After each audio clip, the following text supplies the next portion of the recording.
दो रुख में आपका इस्तकबाल करते हैं। आदाब, मैं हूं आपके साथ सना वारिस। दो रुख में आज का अहम मौजू है दिल्ली में कोरोना के खिलाफ जंग के दो रुख। जी हां, दिल्ली में कोरोना की नई रफ्तार खौफनाक है। गुज़िश्ता 24 घंटे के एदाद-ओ-शुमार ने चौंका दिया है। कल के आंकड़े ने सारे रिकॉर्ड तोड़ दिए हैं। दिल्ली में 6,725 नए मामले सामने आए हैं। महीनों कबल कोरोना का मरकज रही दिल्ली एक बार फिर सुर्खियों में है। दिल्ली में गुज़िश्ता 10 दिनों में रिकॉर्ड तोड़ इजाफा देखा जा रहा है, लेकिन लोगों में कोरोना की बढ़ती तादाद को लेकर खौफ व दहशत नहीं। दिल्ली की सड़कें आम दिनों की तरह आबाद हैं। यहां तक कि अवाम मास्क से भी किनाराकशी करती हुई दिखाई दे रही हैं। कोविड-19 की बढ़ती तादाद पर दिल्ली के वजीर आला अरविंद केजरीवाल ने कहा कि हम इसे तीसरी लहर मान रहे हैं। सवाल ये उठता है कि दिल्ली में कोरोना के जवाल के बाद कैसे हुआ उछाल? क्या सरकार की अनलॉक पॉलिसी है जिम्मेदार? और सरकार कितनी है तैयार? क्योंकि मौसम में सरमा की आमद है और दिल्ली एनसीआर में खराब है हवा का मेयार। कई सवालों के जानेंगे जवाब प्रोग्राम दो रुख में अपने खास मेहमानों से। सबसे पहले खास मेहमानों का तारुफ करा दे। हमारे साथ प्रवीण शंकर कपूर साहब, जो कि तर्जुमान हैं बीजेपी के, अपना स्टैंड रखने के लिए मौजूद हैं। आपका इस्तकबाल करते हैं। साथ ही साथ राजेश गुप्ता साहब, जो कि तर्जुमान हैं, आम आदमी पार्टी के स्पोक्स पर्सन हैं, हमारे दरमियान मौजूद हैं, जो सरकार का पक्ष स्टैंड रखेंगे। राजेश गुप्ता जी, सबसे पहले आपके पास ही आना चाहेंगे। आखिर इतना बड़ा उछाल कैसे मुमकिन हो पाया? सरकार कितनी तैयार? माननीय अरविंद केजरीवाल जी की सरकार ने कोरोना में काम कराया, वो तो पूरे देश में सभी जानते ही हैं। और उसके बावजूद भी जो आप देख रहे हैं कि उछाल भी आता है, बीच बीच में वो कम भी होते हैं। अच्छी बात यह है कि जो मोर्टेलिटी रेट है, जो मृत्यु दर है, उसमें काफी कम है।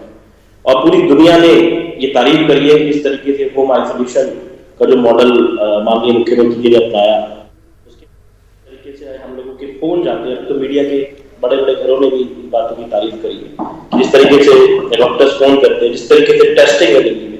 आप जानते हैं कि अगर नोएडा में या गाजियाबाद, जो दिल्ली के आसपास के क्षेत्र है, अगर वहां भी किसी को भगवान न करे कोरोना के कोई लक्षण होते हैं, तो जो टेस्ट कराने होते हैं वो दिल्ली के अंदर आके ही कराते हैं।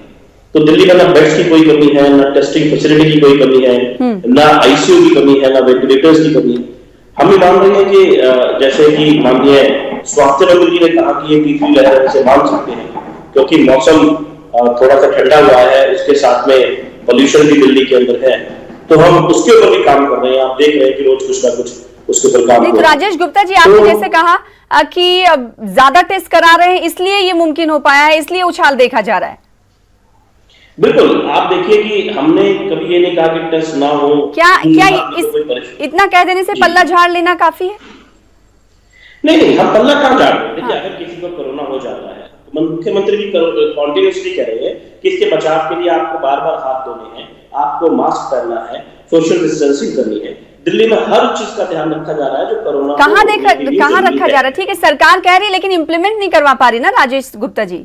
नहीं, हम देख रहे हैं सड़कें पूरी आबाद है, आम दिनों की तरह सड़कें दिखाई दे रही, लोग मास्क भी नहीं लगा रहे। शायद सबसे ज्यादा है पूरे हिंदुस्तान के अंदर। और टेस्ट इतने हम करा रहे हैं, बाकी जगह टेस्ट ही नहीं हो रहे हैं। तो वो तो जो शत्रुघ्न वाली सोच है कि टेस्ट कराओ मत, मरने के लोगों को जो हो रहा है, वो दिल्ली में नहीं है। दिल्ली में टेस्ट होंगे, और हम किसी चीज से भागने वाले लोग नहीं है। हम एक्सेप्ट करते हैं कि भाई अगर लोगों को कोरोना हो रहा है, तो सरकार का काम है कि ज्यादा से ज्यादा लोगों को समझाए कि कैसे ना हो, और अगर हो जाता है तो कैसे ज्यादा से ज्यादा बचाव किया जाए। तो दिल्ली की सरकार में पूरी तरीके से कटिबद्ध है, और वो कर रही है, करती रहेगी। जी, प्रवीण शंकर कपूर साहब, आपने राजेश जी को सुना, उन्होंने कहा कि ज्यादा टेस्ट हो रहे हैं, इसलिए ज्यादा मामले सामने आ रहे हैं। क्या बीजेपी को ये लगता है कि जिन रियासतों में ज्यादा टेस्ट हो रहे हैं, इसीलिए मामले वहां पर ज्यादा सामने आ रहे हैं? देखिए, ये आज हम जिस विषय पे बात कर रहे हैं, मैं अपनी तरफ से पूरी कोशिश करूंगा, कोई भी राजनीतिक बयान नहीं दूंगा इसमें। अब मैं शुरू करता हूं अपनी बात रखना। ये कहना कि यहां टेस्ट ज्यादा हो रहे हैं इसलिए केस ज्यादा आ रहे हैं, ये बहुत बचकाना है। राजेश भाई बोल रहे थे, मेरे को सुन के बहुत अजीब लग रहा था कि वो क्या कहना चाहते हैं। मेरे तो यही नहीं समझ में आ रहा कि ज्यादा टेस्ट हो रहे हैं इसलिए ज्यादा केस आ रहे हैं। तो क्या और राज्यों में टेस्ट नहीं हो रहे? अभी वो कह रहे थे कि गाजियाबाद और नोएडा में या गुड़गांव में किसी को होता है तो वो टेस्ट कराने दिल्ली आता है। मैं उन्हें एक बात बताना चाहता हूं, स्थिति उल्टी है। लोग दिल्ली के बॉर्डर के क्षेत्रों के वहां जाकर के टेस्ट करा रहे हैं। कारण यह है कि दिल्ली में टेस्ट कराने के 2400 रुपए लगते हैं और गाजियाबाद, नोएडा, गुड़गांव में 600 से 900 रुपए में टेस्ट हो रहा है। तो इसलिए हम राजनीतिक ब्लफबाजी ना करें, इसे स्वीकार करें कि कोरोना दिल्ली में बढ़ रहा है, सरकार को और ज्यादा बेहतर इंतजाम करने की जरूरत है। और यहां मैं एक बात कहूंगा जी कि सरकार को एक बात बड़ी है जिस पे ध्यान देना चाहिए कि जैसे ही आपने टीटीसी की बसों को फुल कैपेसिटी से चलने का ऑर्डर किया, उसके अगले दिन आप 5000 पार कर गए, उसके बाद आप पार करते करते 6700 पे पार कर गए कल। तो कहीं ना कहीं यह भी देखना होगा कि जल्दबाजी में, देखिए दिल्ली सरकार ने बहुत सारे आदेश जल्दबाजी में किए हैं। क्या हमें बसों को में फुल कैपेसिटी का उचित टाइम था? ये मुझे लगता है अभी और सब्र करना चाहिए था। ठीक है राजेश गुप्ता जी, क्या लगता है जिस तरह से प्रवीण शंकर कपूर साहब ने कहा कि जो फैसले हालिया दिनों में दिल्ली सरकार की जानिब से लिए गए वो कहीं ना कहीं खतरे की घंटी बनकर सरकार के सामने आए, क्या लगता है कि जो फैसले लिए गए हैं उनमें तब्दीली अब सरकार करेगी? क्योंकि कोरोना के केसेस लगातार अब बढ़ने लगे हैं। गुज़िश्ता 10 दिन की टैली अगर हम देखें तो केसेस 2 से 3 हजार रोजाना बढ़ रहे हैं। देखिए, मुझे सबसे ज्यादा जो हास्यास्पद लगता है कि जो कपूर साहब भी कह रहे हैं कि दिल्ली में टेस्ट के 2400 रुपए लगते हैं और गाजियाबाद में या नोएडा के अंदर फ्री हो गए। दरअसल ऐसी बचकानी बातें करनी से फ्री नहीं कहा मैंने, राजेश भाई, मैंने फ्री नहीं कहा, मैंने कहा 600 से 900 रुपए लगते हैं। प्रवक्ता के साथ में एक विधायक भी हूँ और बड़ी जिम्मेवारी से बोल रहा हूँ कि मेरी विधानसभा के अंदर रोज टेस्ट बहुत सारे कराए जाते हैं और जो हमें जानता है वो हमें कहता है और हम कराते हैं। कांग्रेस के भी लोग हैं उसमें, बीजेपी के भी लोग होंगे, बसपा के भी होंगे, आम आदमी पार्टी के होंगे और आम लोग भी होंगे जिनके टेस्ट होते हैं। आपको लगता है 2400 पर टेस्ट होता है, लोग इतने आराम से बैठ जाते हैं। अब कपूर साहब क्या कर रहे थे, फिर तो दुनिया भर के अब तक प्रदर्शन हो गए या बिल्कुल फ्री होगी। मेरे यहाँ पे दीप चंद बंधु हॉस्पिटल भी है, उसमें भी सब कुछ फ्री इलाज होता है। इस तरह की बातें करना और एक चैनल के ऊपर बैठ के, एक राष्ट्रीय चैनल है, दुनिया सुन रही है, ऐसे मजाक नहीं करना चाहिए क्योंकि आप एक जिम्मेवार आदमी हैं। ठीक है राजेश जी, ठीक है, आपने प्रवीण शंकर साहब पर रिएक्शन अपना दे दिया, उन पर टिप्पणी कर दी, लेकिन मेरा जो सवाल था आप उस पर जवाब नहीं दे पाए अभी। राजेश जी एक मिनट राजेश जी ये मेरे परिवार के बिल्कुल आज की ताजा रिपोर्ट है 2 टेस्ट की, ये आप देख लें, ये आज ही की रिपोर्ट है मेरी प्राइवेट टेस्ट की। मैं ये स्क्रीन पे दिखा रहा हूँ, मैं कहाँ नहीं करा रहा, आपके सौरभ भारद्वाज जी की कॉन्स्टिट्यूएंसी में रहता हूँ और ये एक दिन पहले की रसीद है, एक दिन पहले की रसीद है। आप देखिए, आपकी सरकार फ्री टेस्ट कर रही है मगर साथ में जहाँ पैसे लगते होता है वहाँ यही पैसे लगते हैं। सबको पता है। ये आपके कहने से मिल नहीं जाता, आपके कहने से सबको। प्रवीण शंकर साहब, कितने पैसे का टेस्ट आपने कराया है? क्योंकि हम तक ये देखिए, मैं तो रसीद दिखा रहा हूँ 2400 रुपए का जी, ये देखिए वो रसीदें दिखा रहा हूँ मैं मेरा खुद कोरोना 20 तारीख से 20 तारीख। ठीक है राजेश जी, सरकार ये दावे कर रही है कि हम टेस्ट करा रहे हैं और टेस्ट फ्री करा रहे हैं, लेकिन प्रवीण शंकर साहब तो रिपोर्ट और रसीद लेकर बैठे हुए हैं, उस रसीद में साफ तौर पर दावा कर रहे हैं। ये राजेश जी की बात के बाद मैंने दिखाया है। मतलब अगर कोई जानबूझ के अपना टेस्ट कराए प्राइवेट में जाकर, तो उसका इलाज तो सरकार के पास नहीं है ना। सरकार ने तो डिस्पेंसरीज में, हॉस्पिटल्स में अलग से जो सेंटर्स बनाए होते फ्री है। कपूर साहब, मैं फिर कह रहा हूँ, मैं टीवी पे बैठा हूँ, मेरे इलाके के अंदर बहुत सारे लोग हैं, इनकी पार्टी के भी, मेरे भी है, आम लोग भी है, रोज करवाता हूँ। आपका स्वागत है, आप मुझे बताइए। नहीं, आपने कहा कि किसी भी प्राइवेट हॉस्पिटल में करा लिया, तो क्या प्राइवेट हॉस्पिटल पर नजर रखने की जिम्मेदारी सरकार की नहीं है? नहीं तो जिम्मेवारी सरकार की है। तो अगर कहीं धांधली हो रही है तो सरकार को संज्ञान लेना चाहिए। राजेश जी, अगर प्राइवेट में जाके ये 2400 में ये तो एक मामला है, ना जाने ऐसे कितने मामले होंगे दिल्ली में। राजेश गुप्ता साहब, इस एक मामले को नजरअंदाज करिए, अगर कई मामले इस तरह की, जाहिर सी बात है जमीनी हकीकत क्या होती है वो हम सबको मालूम है। ऐसे धड़ल्ले से अगर हॉस्पिटल्स पैसे लेंगे तो अवाम और बेचारी गरीब जनता कहाँ जाएगी? उस पर तो सरकार को ध्यान देना होगा ना। अगर आपके संज्ञान में ये बात आती है तो सरकार को प्राइवेट हॉस्पिटल्स पर नकेल कसने की जरूरत है। मैं ये कहता हूँ, मैं बहुत जिम्मेवारी से बोलता हूँ जो बोलता हूँ। आप एक जिम्मेवार पत्रकार की तरह बात कीजिए। मैं आपसे गारंटी से कह रहा हूँ, मैं विधायक भी हूँ, आप आ जाइए जहां से मैं विधायक हूँ, या बता दीजिए कहाँ आप हैं। मैं आप पत्रकार है, आपको भी कह रहा हूँ, कपूर साहब विपक्ष में उनको भी कह रहा हूँ, मैं कराता हूँ फ्री में टेस्ट। हो ही नहीं सकता कोई पैसे मांग ले। लेकिन अगर आप जानबूझ के किसी प्राइवेट में जाते हैं, अब आपका चैनल फ्री टू एयर है, फ्री में चल रहा है, मैं जानबूझ के वो चैनल लेना चाहूँ जिसमें कीमत लगे, तो उसमें आपकी गलती थोड़ी है। उस पर भी हमने कैपिंग कर दी। वो शुरू में 6,000 में मांगते थे, हमने कहा 2400 के ऊपर नहीं लोगे। हॉस्पिटल्स के अंदर पैसे मांग रहे थे, हमने उस पर कैपिंग कर दी कि 10,000 के ऊपर किसी वार्ड में नहीं लोगे। अगर आप प्राइवेट में जाते हो तो आप सरकारी में जाइए, बिल्कुल फ्री। तो मेरा कहना है, पत्रकारिता सिर्फ इस बात पर नहीं होनी चाहिए कि विपक्ष ने क्या कह दिया, आप मेरी भी मत मानिए, लेकिन आप रोड पर मेरे साथ आइए, मैं आपको हॉस्पिटल्स में डिस्पेंसरी में लेके चलता हूं, दूध का दूध, पानी का पानी कर दिया जाए। ठीक है।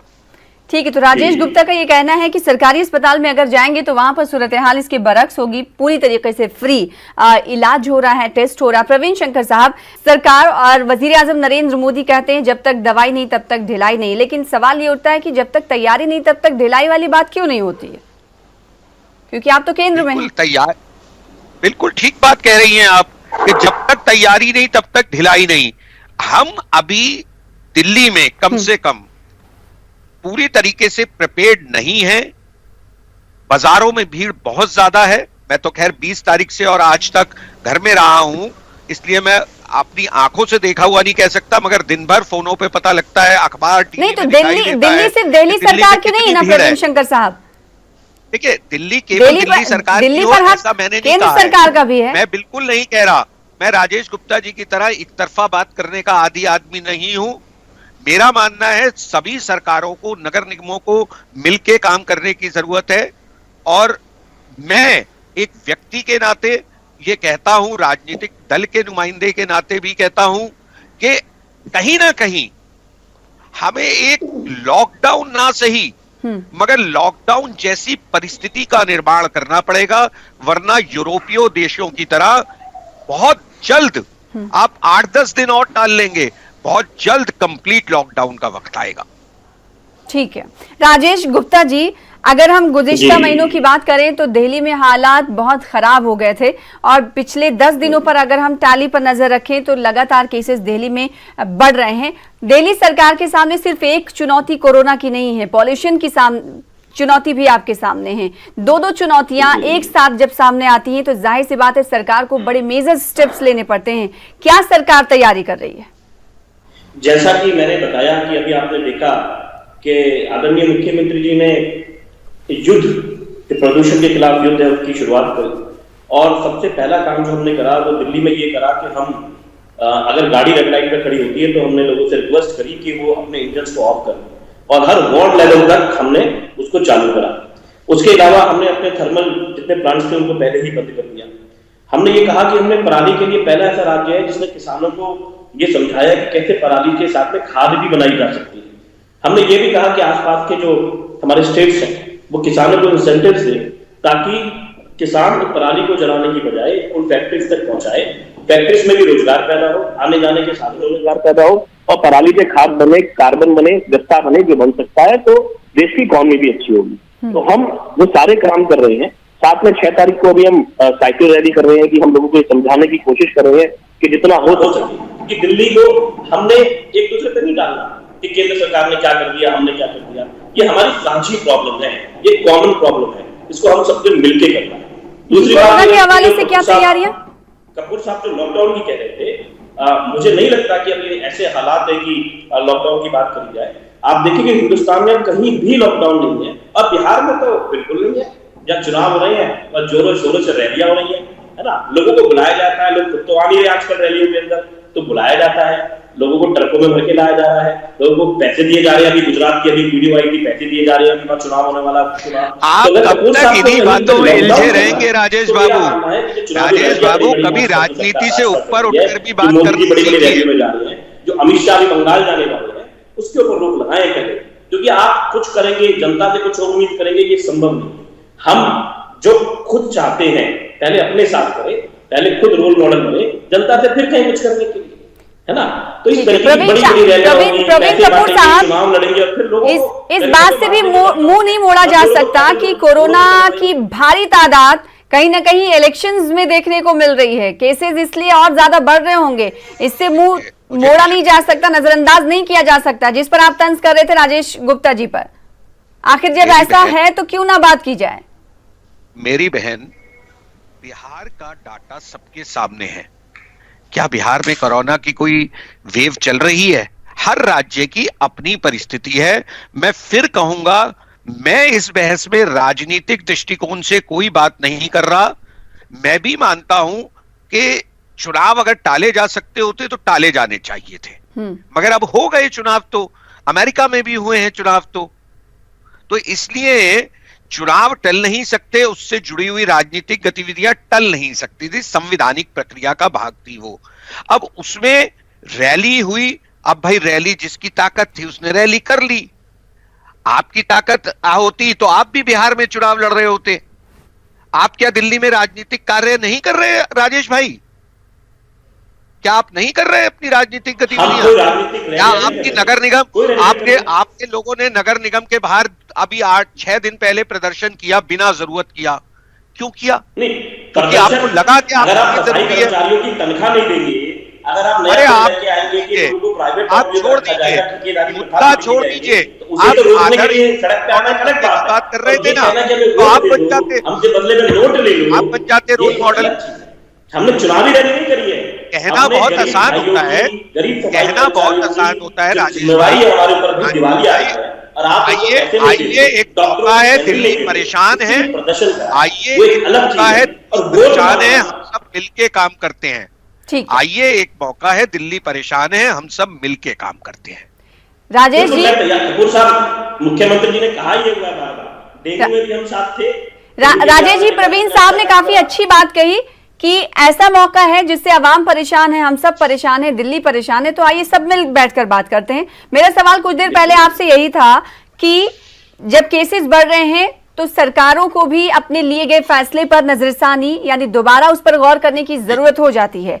क्या दिल्ली सरकार लिए गए फैसले पर दोबारा गौर कर रही है या करेगी? देखिए, अभी मुझे नहीं लगता कि अभी कर रही है, लेकिन मैं आपको एक जिम्मेवार प्रवक्ता के हैसियत से बात बताए देता हूँ कि अगर जरूरत पड़ जाए किसी भी फैसले पर, इस फैसले की बात नहीं है, और दिल्ली की सरकार कोई ऐसी घमंडी अहंकार सरकार नहीं है कि जो कह दिया बस वही करना है। अब जरूरत के हिसाब से काम करते हैं।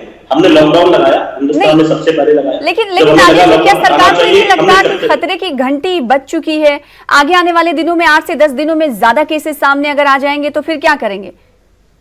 नहीं, अगर ज्यादा आएंगे तो उसके लिए एहतियातन जो कदम उठाने पड़ेंगे। 10 दिनों की जो टैली है उसे तो हमें नहीं भूलना चाहिए ना, उस पर तो हम नजर रखेंगे। नहीं, बिल्कुल, मैं आपसे फिर वही कह रहा हूँ कि फिलहाल हमें नहीं लगता कि लॉकडाउन की कोई जरूरत है, लेकिन अगर उसकी जरूरत हुई तो उसके बारे में सोचा जाएगा। जैसे ऑडिबल करा जाता है, जब हमें लगता है कि पोल्यूशन बहुत ज्यादा हो गया है तो ऑडिबल करते हैं, लेकिन फिलहाल लॉकडाउन की हमें कोई जरूरत नहीं दिखाई दे रही है। अगर वो भी जरूरत हुई वो भी करें, क्योंकि हमें सब चीजें देखनी है, सिर्फ एक चीज के ऊपर ध्यान नहीं रखा जाता। और जैसे मैं आपको बार-बार कह रहा हूँ कि टेस्ट भी कराने हैं, टेस्ट हम ज्यादा से ज्यादा करा रहे हैं। ठीक है, प्रवीण शंकर साहब, क्या आपको लगता है कि सरकार जो फैसले ले चुकी है उस पर दोबारा गौर करने की जरूरत है, क्योंकि केसेस लगातार बढ़ रहे हैं? राजेश जी तो कह रहे हैं कि जब जरूरत पड़ेगी तो हम उस पर गौर करेंगे, लेकिन आपको लगता है कि मौजूदा वक्त में सरकार को अपने लिए गए फैसलों पर दोबारा नजरसानी करने की जरूरत है? मैं व्यक्तिगत तौर पे मानता हूं कि कुछ फैसले, जैसे बाजार खोलना असीमित समय के लिए अलाउ हो गया है, उस पर रिव्यू होना चाहिए, और बसेस में 40 सवारी जो अलाउ की गई हैं उस पे रिव्यू होना चाहिए। और ऐसे ही मतलब मेरा मानना है कि चीजें कई हैं, जैसे आपने अभी एक और फैसला ले लिया है कि विवाह शादी में हमने 200 आदमी तक का अलाउ करने का निर्णय लिया है। ये कितना ठीक है, मैं रोकना नहीं चाहता, 200 आदमी कोई बहुत बड़ी संख्या नहीं होती, मगर हर चीज को रिव्यू करने की जरूरत है। राजेश गुप्ता साहब, क्योंकि कोरोना बहुत तेजी से फैल रहा है। राजेश गुप्ता साहब, तस्वीरें डराने वाली हैं और मास्क कोई लगाकर दिल्ली की सड़कों पर बहुत कम लोग दिखाई दे रहे हैं। अगर हम तस्वीरें देखते हैं तो लोगों में खौफ दहशत नहीं है।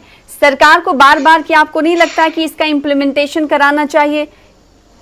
नहीं, सरकार करा रही है। आप यकीन मानिए कि जो एसडीएम की टीम्स लगी हुई हैं, फैक्ट्रीज के अंदर तक भी जाके देखती हैं, उनको बार बार समझाती हैं। जो हमारे सिविल डिफेंस के लोग हैं वो रोडों पे खड़े होकर गाड़ियों को समझाते हैं कि आप ये लगा लीजिए, क्योंकि हर जगह डंडा चलाने की जरूरत नहीं होती। मेरा मानना है कि लोगों को तो समझाने से जब काम नहीं चल रहा है तब तो करे सख्त कार्रवाई करनी लोगों होगी की ना जान राजेश। अपनी जान है, उनके परिवार का सवाल है। इम्प्लीमेंटेशन कैसे कराएंगे आप? सिर्फ कह देना काफी नहीं होता। उसकी परिवार का क्या होगा ये उसे सोचना है। सरकार तो कर ही रही है, सरकार तो ऐड दे रही है, समझा रही है, रोडों पे सिविल डिफेंस खड़ा हुआ है, वॉलंटियर्स कर रहे हैं सब काम को, और केंद्र सरकार भी कर रही है। मैं सिर्फ दिल्ली सरकार नहीं कह रहा, केंद्र सरकार कर रही है। लेकिन क्या हम इतने नासमझ हैं कि जब कोई सरकार डंडा चलाएगी तभी हम मास्क पहनेंगे? सर यहाँ बात डंडा चलाने की नहीं हो रही है। आप कड़े कदम ये उठाइए कि अगर मास्क लगाकर कहीं कोई जाता है, पेट्रोल पंप पे जाता है या फिर अस्पतालों को जाता है या फिर कहीं और जाता है, तो वहां पर उसकी एंट्री नहीं होगी। नहीं लिखा हुआ है पेट्रोल पंप पे, अगर आप नहीं लिखा होना अलग बात है। पढ़े लिखे लोग हैं लेकिन उसके बावजूद भी उस पर अमल नहीं करते हैं। अब देखिए, आप और मैं तो इस बात पे बहस कर रहे हैं। मुझे उम्मीद है कि आज आपकी बात सुनकर, मेरी बात सुनकर, कपूर साहब की बात सुनकर लोग कम से कम अपनी जान की तो परवाह करेंगे। वहां पे बिल्कुल क्लियर है कि अगर मास्क नहीं लगाया तो पेट्रोल नहीं मिलेगा। हॉस्पिटल्स में डॉक्टर्स एंट्री नहीं खरीदने देते हैं, लोग जेब में रख लेते हैं, कान पे लगा लेते हैं, लेकिन मुंह पे नहीं लगाना चाहते। अब बताइए इस तरीके से कि आदमी के पीछे कौन घूमेगा? मेरा यही कहना है, और लोग कर भी रहे हैं। ऐसा नहीं है कि सारे लोग खराब हैं, कुछ एक लोग करते हैं, लेकिन उन्हें अपनी परिवार की, समाज की, दिल्ली की, हिंदुस्तान की इस बात को समझना चाहिए कि जान को खतरे में ना डालें। अपने हाथ को टाइम पे धोते रहे, मास्क लगाएं, उचित दूरी बनाए रखें, बेवजह ना जाए। यही रिक्वेस्ट आप कर रही हैं। प्रवीण साहब, सियासी जिम्मेदारी से ज्यादा ये समाजी जिम्मेदारी है निसंदेह। और उस सामाजिक जिम्मेदारी को समझते हुए मैं आपके चैनल से एक बात कहना चाहता हूं। मेरी बहन, इसको अन्यथा बिल्कुल ना लिया जाए, मगर दिल्ली में जो मुस्लिम आबादी के बड़े क्षेत्र हैं वहां अवहेलना मास्क की सबसे ज्यादा देखी जा रही है। ये अच्छी बात नहीं। मैं सभी मुस्लिम स्कॉलर्स, उसमें रिलीजियस स्कॉलर्स भी हैं और आलिमी स्कॉलर्स भी हैं, मैं सबसे अपील करूंगा, सोशल ऑर्गेनाइजेशन से अपील करूंगा मुस्लिम, कि वो लोगों को मास्क के लिए एजुकेट करें। और मैंने तो ये देखा है, बीमार पड़ने से पहले मैंने ये देखा था, मुस्लिम महिलाएं अपने बुर्के का बदस्तूर इस्तेमाल कर रही थी मास्क के रूप में भी, मगर मुस्लिम पुरुष, जैसे मैं पुरानी दिल्ली का रहने वाला हूं, बल्ली मारान में, लाल कुआं में, तुर्कमान गेट पे आप जाइए, लोग दुकानों में बेखौफ बैठे। नहीं प्रवीण शंकर साहब, आप ऐसा कह के क्या ये कहना चाह रहे हैं कि एक खास तबका ही कोरोना गाइडलाइंस पर, एसओपीज पर बिल्कुल नहीं। मैंने आपसे कहा था, मैं आज बिल्कुल मैंने ऐसा नहीं कहा। मैंने आपसे कार्यक्रम के प्रारंभ में कहा था, मैं यहाँ कोई राजनीतिक, आपने सामाजिक जिम्मेवारी की बात करी तो मैंने उसी समाज का भाग होते हुए, दिल्ली की गंगा जमनी तहजीब का भाग होते हुए मैंने ये बात रखी है कि मेरे मुस्लिम दोस्त लापरवाही ज्यादा कर रहे हैं। नहीं, सभी के लिए आप कहें ना, सभी के लिए कहें तो ज्यादा बेहतर होगा। सभी के लिए कहें तो ज्यादा बेहतर होगा, ये किसी खास तबके के लिए नहीं। राजेश गुप्ता जी, क्योंकि दिल्ली सरकार ने अपने कोरोना ऐप पे एक डेटा दिया है और ये डेटा ये कहता है कि क्रिटिकल केयर बेड्स 1244 हैं, जो कि ऑक्युपाइड हो चुके हैं 845, यानी 68%। अब जबकि कोरोना की तादाद बढ़ रही है, रिकॉर्ड तोड़ इजाफा हो रहा है, ऐसे में दिल्ली सरकार के सामने बड़ा मसला ये है कि तैयारियां किस हद तक हमने की है, सरकार के पास वसाइल कैसे हैं, और अगर स्थिति आउट ऑफ कंट्रोल होती है, हालात अगर खराब होते हैं, तो सरकार डैमेज कंट्रोल नहीं बल्कि इलाज और बेहतर सहूलत फराहम करने में कामयाब रहे, क्योंकि पिछले दिनों हमने देखा था कि बहुत हालात खराब हुए थे। देखिए, मैंने पहले भी कहा, मैं भी कह रहा हूं, और जैसा आपने भी बताया कि अभी तो बहुत सारे बेड्स खाली पड़े हुए हैं और मुझे नहीं लगता उन बेड्स को भरने की कभी भी जरूरत पड़ेगी, क्योंकि ज्यादातर लोगों को हॉस्पिटल जाना ही नहीं पड़ता है। राजेश जी, आपकी सरकार ये कह रही है कि जो टॉप प्राइवेट हॉस्पिटल्स हैं वो भी पूरे भर चुके हैं, अगर हालात खराब होते हैं तब तो हालात बद से बदतर हो जाएंगे फिर। नहीं, मैं ये क्या, मैं तो आपको सरकारी के आंकड़ों की बात कर रहा हूँ, और उसके अंदर बहुत सारे लोग ऐसे भी होते हैं जिनको जरूरत नहीं है लेकिन वो हॉस्पिटल जाते हैं, और इसके लिए हमने बार बार कहा कि आप बेवजह हॉस्पिटल ना भागिए, अगर आपका ऑक्सीजन लेवल ठीक है, और आपको पता है हमने तो ऑक्सीमीटर भी फ्री में दिए लोगों को कि आप चेक कर लीजिए, अगर 95 और 95 के ऊपर है तो आपको कहीं जाने की जरूरत नहीं है। ठीक है। तो आप घर पे प्रवीण साहब, आपका रिएक्शन, अगर हालत खराब होते हैं तो सरकार इस स्टेज में है कि कंट्रोल कर लेगी? खराब होती है तो नहीं, मुझे नहीं लगता कि दिल्ली सरकार की सरकारी अस्पतालों की तैयारी इस लायक है कि तो मेरे को खुद हुआ, मेरी उसके बाद में कोई ऐसी दिक्कत थोड़ी आई जब मेरा देखा था कि अस्पतालों की स्थिति चरमरा गई थी। मैं कोई निंदा नहीं करना चाहता, मगर संभाल लें, अभी वक्त इनके साथ है। जी, तो अभी वक्त है। अभी बीजेपी का ये कहना है कि संभल जाना चाहिए, सरकार को जो रिसोर्सेज हैं, वसाइल हैं, उसको पुख्ता कर लेना चाहिए, क्योंकि हालात कब खराब हो जाए इसका अंदाजा पिछले दिनों से आ रहे आंकड़े से लगाया जा सकता है। बेहद शुक्रिया प्रवीण शंकर साहब हमारे साथ जुड़ने के लिए, अपना वक्त देने के लिए, साथ ही साथ राजेश साहब हमारे साथ दो रुख प्रोग्राम में शामिल होने के लिए। फिलहाल इसी के साथ मुझे दीजिए इजाजत, कल फिर बड़े मुद्दे के साथ हाजिर होंगे, तब तक के लिए आदाब।